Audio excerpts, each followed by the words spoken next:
שלום, כאן לינוי ויעל כהן באולפן, והיום אנחנו נדבר על דמות מאוד מרכזית שיעל בחרה לספר עליה. יעל, איזה דמות בחרת? חנה סנש. למה דווקא בחרת בה? בשיעור בת מצווה המורה ביקשה שכל אחד מאיתנו תבחר על דמות נשית, ושמעתי עליה הרבה על חנה סנש במהלך חיי, אבל לא ידעתי עליה הרבה. יפה, יפה מאוד. אז בחרת לעשות עליה. בואי תספרי לי עליה. תספרי לי עליה. חנה סנש נולדה בעיר הבירה בהונגריה בבודפשט. היא בגיל 18 עלתה לארץ ישראל והצטרפה לצבא הבריטי. היא צנחה בגבול. בגבול של הונגריה. בגבול של הונגריה. כן. ולאחר 3 חודשים היא נתפסה. שם היא נחקרה בעינויים רבים. ושם היא כתבה גם את 2 השירים שלה, הליכה לקיסריה ואשרי גפרור. יפה, שירים מפורסמים. כן. כן, ושמעו שאמא שלה חיה, אז הביאו אותה לכלא? לכלא, כן. הביאו אותה לכלא, ואז היא ראתה שאמא שלה מדממת, אז היא אמרה עדיף מותי מאשר מות אמי. יפה. וואי, אנחנו למדים כאן באמת איזה תכונה את רואה מהסיפור הזה.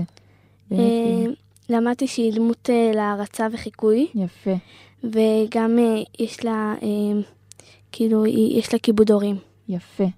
ובאמת ראינו באמת שיש לה כיבוד אב מאוד, אם היא הייתה מוכנה למות בשביל אמא. את לקחת את זה גם, אולי יישמת את כיבוד אב יותר בחייך הפרטיים? כן. את יותר מכבדת את ההורים שלך בעקבות הסיפור? כן. יפה. נהנית לעשות את העבודה, יעל? מאוד. כן? יפה מאוד. ואיפה היא נגזרה, חנה סנש? מתי? הרי אמרת לי שלקחו אותה בשבי. כן, עצמותיה עלו לקבורה בהר הרצל בירושלים בשנת 1950, ועל שמה נקרא יישוב יד חנה. יפה מאוד. נעמת לי מאוד, יעל. שיהיה לך בהצלחה. תודה.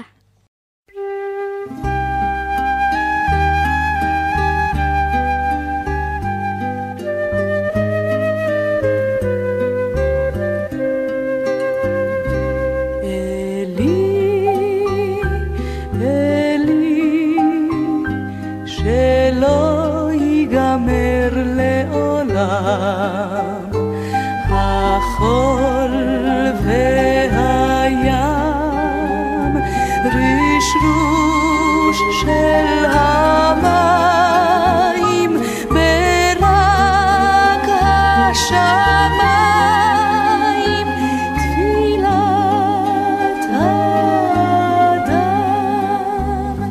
החול והים,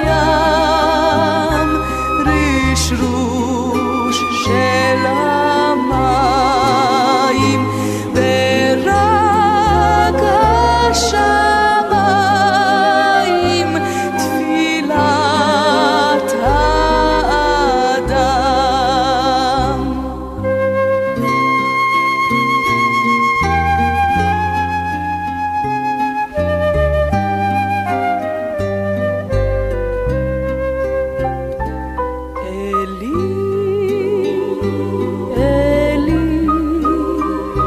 שלא ייגמר לעולם, החול והים, רשרוש של המים, ברק השמיים, תפילת האדם. החול והים, רשרוש